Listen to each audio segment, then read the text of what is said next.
राजधानी दिल्ली में धड़ाधड़ लोगों के चालान कटते हैं, लेकिन लोग फिर भी ट्रैफिक के नियम तोड़ने से बाज नहीं आते। ऑनलाइन जमाना है तो अब चालान भी डिजिटल तौर पर कटता है और कई लोगों के चालान अभी भी सरकारी रिकॉर्ड में लंबित पड़े हैं।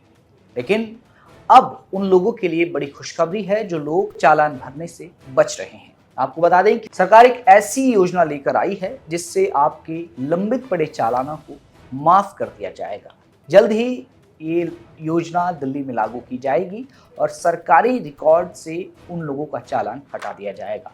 क्या है ये पूरा मामला और योजना में क्या कुछ है, इस ट्रैफिक सिग्नल की एपिसोड में आज आपको बताऊंगा। नमस्कार, आप देख रहे दिल्ली तक, मैं हूं आपके साथ विजय नेगी। राजधानी दिल्ली में ट्रैफिक चालानों को लेकर एक बड़ी राहत देने की दिशा में सरकार कदम बढ़ा रही है। सरकार एमनेस्टी स्कीम के तहत दिल्ली पुलिस और एनफोर्समेंट डिपार्टमेंट द्वारा काटे गए पुराने ट्रैफिक चालानों को माफ करने पर विचार कर रही है। सूत्रों के मुताबिक इस प्रस्ताव से जुड़ी फाइल अभी एलजी यानी उपराज्यपाल के पास मंजूरी के लिए भेजी जा चुकी है और जल्द ही इसे दिल्ली कैबिनेट की बैठक में रखा जा सकता है। अगर कैबिनेट से हरी झंडी मिलती है तो लाखों गाड़ियों के मालिकों को बड़ी राहत मिल सकती है। सरकार का ये मानना है कि लंबे समय से लंबित ट्रैफिक चालान न सिर्फ आम लोगों पर बोझ बने हुए हैं, बल्कि सरकारी रिकॉर्ड पर भी ये बोझ बने हैं और सिस्टम पर ये दबाव डालते हैं। एमनेस्टी स्कीम के जरिए एक बार में पुराने मामलों का निपटारा करने की कोशिश की जा सकती है, जिससे लोग भी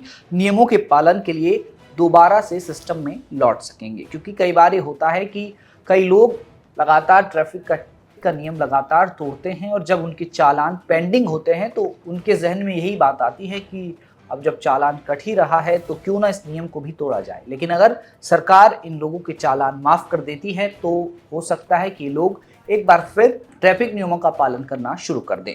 दिल्ली की एमनेस्टी स्कीम एक प्रस्तावित सरकारी योजना है जिसके तहत दिल्ली पुलिस और ट्रैफिक एनफोर्समेंट एजेंसियों द्वारा काटे गए पुराने ट्रैफिक चालानों को माफ किया जाएगा। इसका मकसद उन लाखों पेंडिंग चालानों का बोझ खत्म करना है जो सालों से सिस्टम में अटके हुए हैं और जिनकी वसूली लगभग नामुमकिन सी हो गई है, क्योंकि कई लोग ऑनलाइन चालान को सीरियसली नहीं लेते, ना ही वो चालान भरते हैं। ऐसे में उनके रिकॉर्ड सरकारी दफ्तरों में पड़े हुए हैं जो कि एक तरह से सिस्टम पर भी बोझ डालते हैं और यही वजह है कि सरकार इस योजना को लेकर आई है जिसके तहत लोगों के चालान माफ हो सकते हैं। अभी आपको बता दें कि इस स्कीम के तहत आम लोगों को बिना जुर्माना भरे या फिर कुछ सीमित शर्तों पर अपने पुराने चालान क्लियर करने का एक मौका मिल सकता है, जिससे एक तरफ नागरिकों को राहत मिलेगी और दूसरी तरफ सरकार रिकॉर्ड भी क्लीन कर पाएगी।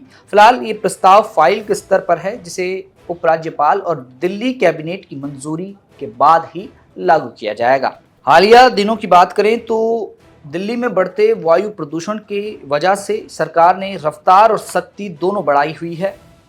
संयुक्त निगरानी अभियान के तहत ट्रैफिक पुलिस, नगर निगम, डीपीसीसी और अन्य एजेंसियों ने मिलकर बड़े पैमाने पर कार्रवाई की है और एक ही दिन में करीब 11,780 लोगों के चालान काटे गए हैं, जिससे ये साफ होता है कि नियमों को लेकर जीरो टॉलरेंस की नीति अपनाई गई है।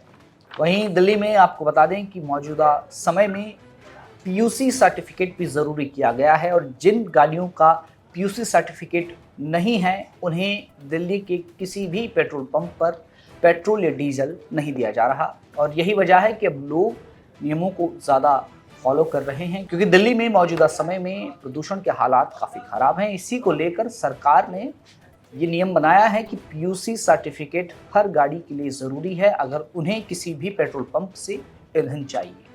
वहीं एक योजना एमनेस्टी स्कीम जो कि दिल्ली सरकार जल्द दिल्ली में लागू कर सकती है, जिस पर विचार किया जा रहा है और लोगों के लिए, जो लोग गाड़ी चलाते हैं उनके लिए ये स्कीम फ़ायदेमंद हो सकती है, क्योंकि कई लोग ऐसे हैं जिन्होंने अपने पुराने लंबित चालानों को अभी तक नहीं भरा है, तो उनके पास एक सुनहरा मौका आने वाला है। आपको बता दें कि अभी ये स्कीम एलजी जैसे ही इस स्कीम को मंजूरी देंगे उसके बाद दिल्ली कैबिनेट के पास जाएगी और जब दिल्ली कैबिनेट इस पर मुहर लगाएगी उसके बाद जाकर ये स्कीम दिल्ली में लागू की जाएगी, जिससे लाखों लोगों का फायदा हो सकता है। फिलहाल आज ट्रैफिक सिग्नल के इस एपिसोड में इतना ही। दिल्ली की तमाम खबरों को जानने के लिए आप देखते रहें दिल्ली तक।